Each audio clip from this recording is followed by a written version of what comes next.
Good morning, everybody. Welcome back to Deciphering My Experience. My name is Eric, and it is a wonderful Monday morning up here in Alaska. I hope that everybody had a great weekend. I know that I did.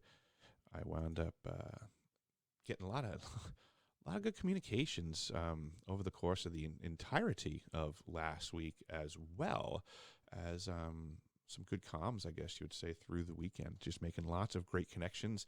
There's a lot of other decipherers out there getting their experiences figured out. So I had a lot of fun making connections with folks. I want to give thanks to the guests that I had on last week. I have been getting a lot of positive responses from all three of my guests from last week. There was Miles, Emily, and Laura.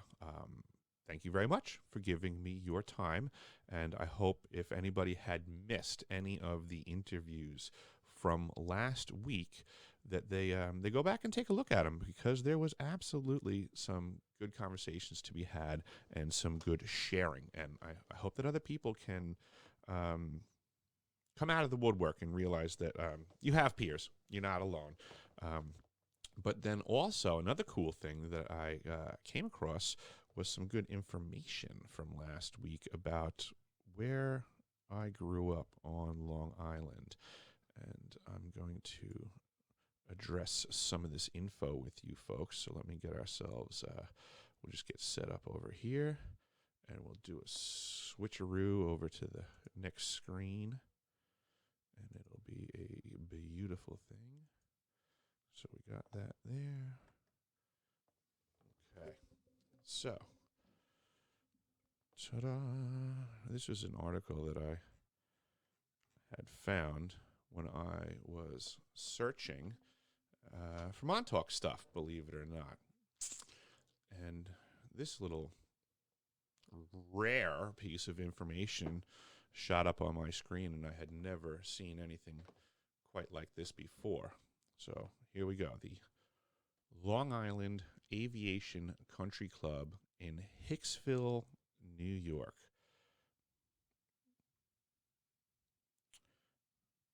According to an article by John Fleischman in the 299 issue of Airspace Smithsonian Magazine, this airfield was founded by an elite group of flyers who formed what they thought would be the first of a string of aviation country clubs that would extend from coast to coast. A national committee had been formed in April 1928 to issue charters. And at one point, 114 such clubs were supposedly in the works. The Long Island Aviation Country Club was co-founded by Darwin Adams, according to his obituary. Charles Lindbergh was a charter member of the Aviation Club in 1929. He was brought in by its first president, Charles Lanier Lawrence, who'd designed the Wright J-5C Whirlwind air-cooled radial engine for the Spirit of St. Louis. Lindbergh, who had just married Anne Morrow that day, taught his bride to fly at the club. The club's treasurer was another giant of the aeronautics industry, Chance Vaught, and the board was fleshed out with society types such as Cornelius Vanderbilt Whitney and Reginald Langhorne Peter Brooks, a band leader and a superb young pilot. He was also the nephew of Lady Astor. These were no slouches hanging out at this club, folks. These were some big names in a fledgling industry at the time. They were cream of the crop. According to Mark Hess, Hicksville Aviation Country Club opened on 6/29/29. It was also known as the Long Island Aviation Club. It was funded by F. Truby Davison, Assistant Secretary of War for Aeronautics. That could be nothing.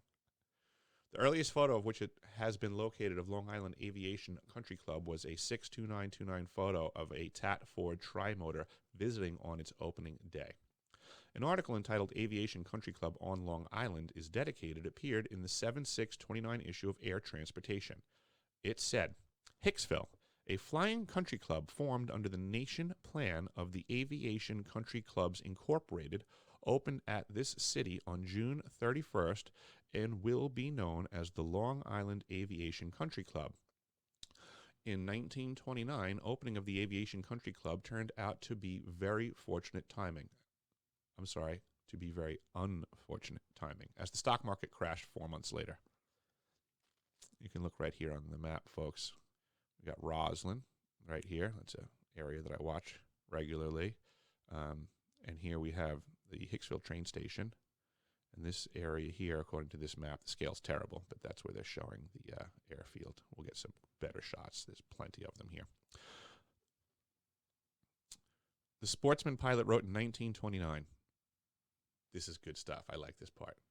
The Long Island Club is no longer a test tube. It may have been an experimental device at first. Now it has been elevated from the laboratory. It has become a beacon for guidance of other club units. The Hicksville Club has not contented itself with fair weather flying and tea at the clubhouse, skeptical suspicions to the contrary notwithstanding. Ta-da! There's the shot of the hangar and the clubhouse right there. This pathway right here, folks, was known as the Motor Parkway. Vanderbilt Motor Parkway, Old Motor Parkway. I was told as a child that this was a racetrack. It was used as a racetrack, was the general sense of what we were told, and that the rich people had built it for the express purposes of racing cars and having fun. And I'm learning a lot more about this Motor Parkway and where it went and what it connected to. But here's one instance. Here's a front view, side view. There's a shot of the hangar.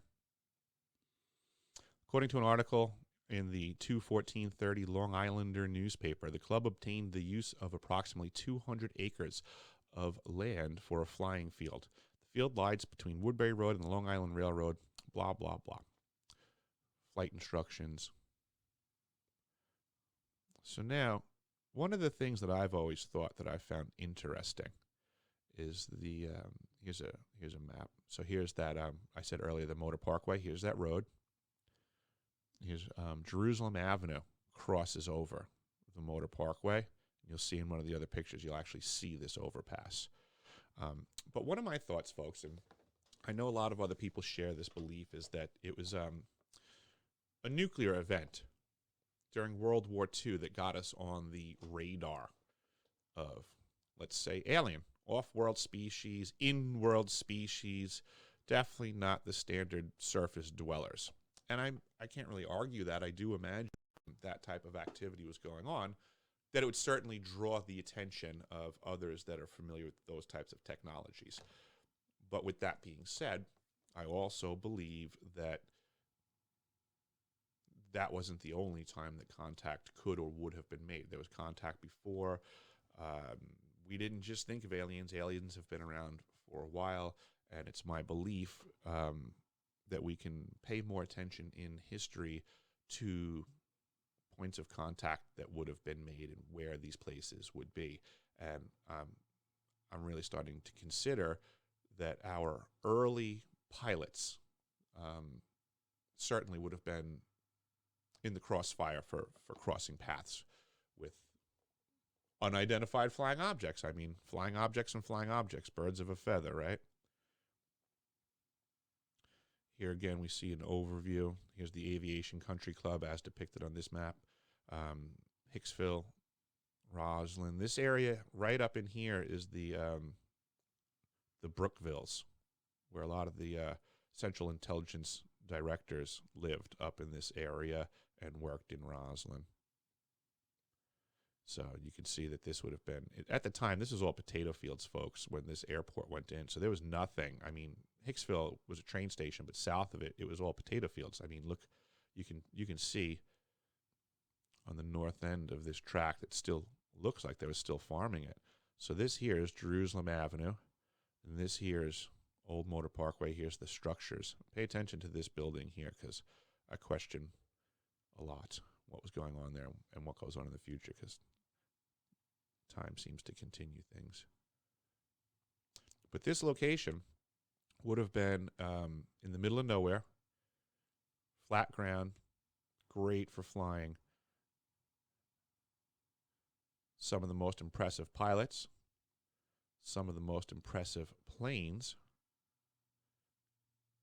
Here's a story for Mr. Lindbergh. My father said that it was one of the last times he saw Lindbergh at the club was when, a few days after the Lindbergh baby had been kidnapped, Lindbergh landed at the club to refuel before flying on with some police on board to follow up on a tip that the baby might be somewhere in New England. Dad said that everybody kept a respectful distance as Lindbergh went about checking out the plane for the hop over Long Island Sound while the ground crew was fueling it. Goodyear blimp. We used to see those around when we were kids flying around.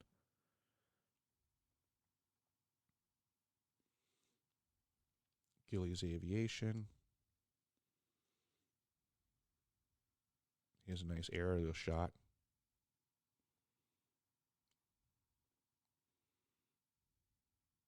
Here's a great statement. The Aviation Club, which is at Hicksville, is the swankiest of its kind in the country. There are dozens of other flying clubs in the U.S., the most active ones lying west of the Alleghenies, but most of them use commercial hangars and airports. Often enough, they consist of a group of enthusiasts who own a second-hand Waco and take off from a cow pasture. The Aviation Country Club, however, counts 175 wealthy flying members. Of these, 76 own their own planes, and most of the rest are licensed pilots. The club's swimming pool, tennis courts, and clubhouse, with 4 bedrooms, are frills. The members really pay their $250 initiation fee and the $150 a year's dues because the club offers useful facilities for their planes: a landing field, a big hangar, mechanics, fuel, and oil. It has a flying instructor, just as another country club would have a golf pro. It rents and sells planes. Every now and then, it stages an air demonstration comparable to an invitation golf match, to which plane makers send their products and pilots. Here's a nice color shot overview.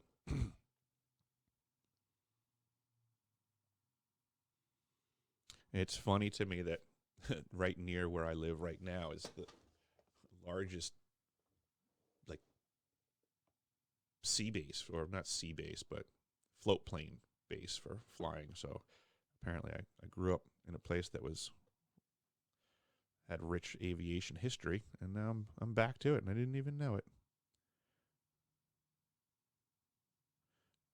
Yep, this was it makes me wonder that, so if all these guys were flying around in that area, here's where I speculate, folks. So now we got the facts, okay? This is Long Island history.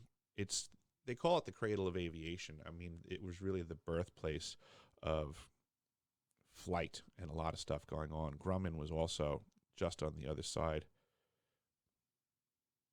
of where I grew up. Being dead center, there's a plane like this cool jammy right around the corner from me right now. I should go get a picture of it. Here's Charles Lindbergh's donation for the faculty for Christmas season, $15 charged to his account. Not a bad guy, Mr. Lindbergh, trying to help everybody out. But now here's the really cool thing, is that here's another shot. So here's Jerusalem Avenue at what was known as Hicksville at the time. Here's the Motor Parkway. Here they're showing the landing area. Oh, pull your planes up right to the pool.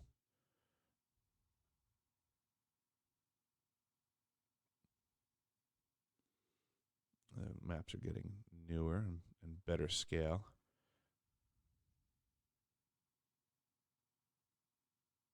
This here would be the Aviation Country Club. They're showing a bit further off of Jerusalem there. Aviation Country Club. Big stuff. Now, here's a modern day picture of what used to be the Long Island Aviation Country Club property in what was known as Hicksville, Long Island, folks. Very interesting. because what they say here is that this is a 2017 aerial photo. It shows no trace remaining of Long Island Aviation Country Club. But the alignment of the adjacent Long Island Motor Parkway on the south side of the airfield site is still recognizable. Today, a street in Hicksville called Pilot's Lane is essentially the only sign that the Aviation Country Club of Long Island ever existed. Well, the article is actually close to being very accurate. That street is not in Hicksville, and it's not plural. It's not pilots. It's Pilot Lane. I know it very well. You slide over right here. This map, folks, this is Jerusalem Avenue. This is the Motor Parkway. That right there is Pilot Lane. That right there is Blacksmith Road. That right there is Sadler Lane. That's where I grew up. Sadler Lane, Levittown. Apparently, the old property of the Long Island Airplane Country Club, which was the fly zone for what was previously some of the richest pilots that the country had known. Those are the facts. That's where my house was, on that property. And here's my speculation. What if, simply put, way back when, planes go up in the air, they interact with UFOs. The UFOs are just as interested in what's moving around them. So the UFOs then move towards the airplane activity that they don't have identified. So they start to pay attention and focus their intentions and observations to areas where flight is occurring. Boom. Now you have Hicksville, Long Island, which becomes Levittown, Long Island. And my curiosity is simply this. What if the people that were interacting with that area didn't get the memo in time that that place went bankrupt, closed, or is on different timetables? I suggest that maybe they came back and kept looking. And that could be part of the issues that I've experienced in my life, is that geographically, I might have just been predisposed to have contact made because of the contact made by those before me.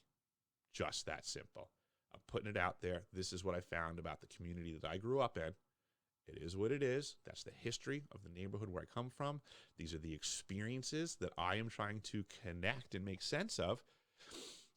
I just thought it was pretty fascinating stuff that, the plot thickens once again. And I thought that was a lot of fun. But I also, another cool, fun thing that happened was I'm going to share a clip with you folks that yesterday I caught. And this is Rex. I was on Rex's show recently, and he's a very interesting character. I love all the content that he puts out because he's a thinking man. He is not a closed-minded individual. Rex enjoys discussing conversations that a lot of people wouldn't. He entertains them. I think it's fantastic. I find him very entertaining and informative. And I do want to give my hat off to the guest that he had on recently. I will put a clip for this underneath, so thank you, Rex, for sharing. But this gentleman went to Antarctica. There's a lot of people that have gone to Antarctica in different capacities, and I listen to their stories and I soak it all in for the value of their experience and their exposure. This gentleman's story stuck out to me as being a little bit different, in as so far as that I do believe that he's been there. He's got some good details. He's been he's flown around the continent a bit, so that matters.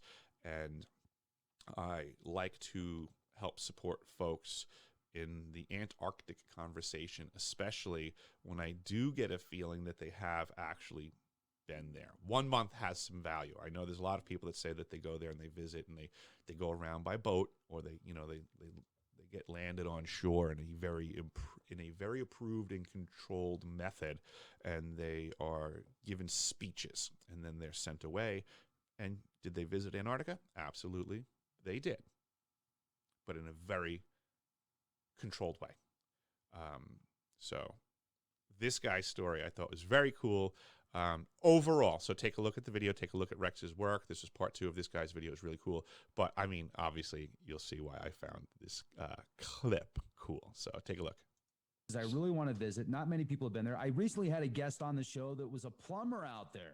Yeah, oh, yeah. 366 days. You know, so here's what's kind of cool, right?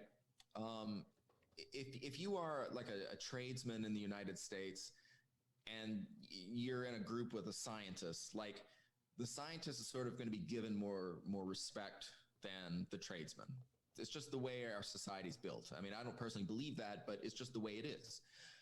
You go to Antarctica, no one gives a damn about a scientist. But if you're a plumber or an electrician or a carpenter, you're like a god because you're keeping that place running. You know what you want? You want your plumbing to work when you're in Antarctica. I don't need to worry about the science. So yeah, so it's interesting. If you had a plumber on the show who was there, then that plumber, he knows exactly what it was like to be like a general on the battlefield or an angel coming down to earth and walking amongst the mortals. Yeah, he's definitely like a MacGyver plumber that has some Anunnaki genetics. We'll have him on the show again. Did you? That was great. I got a big kick out of that. I was watching it, and I didn't expect that would be what was going on for the day. So I thought it was pretty fun and funny. But folks, I really, really enjoy all the time that you guys give me. And I welcome you guys to like, subscribe, and share as always. And come on back. Have a great week. And thanks to everybody that's been contacting me. I have more interviews coming up. I've been speaking to more people, and I can't wait to open more people's eyes to what's going on around them. So this is Eric. This is Deciphering My Experience. Have a great day. Thanks for coming.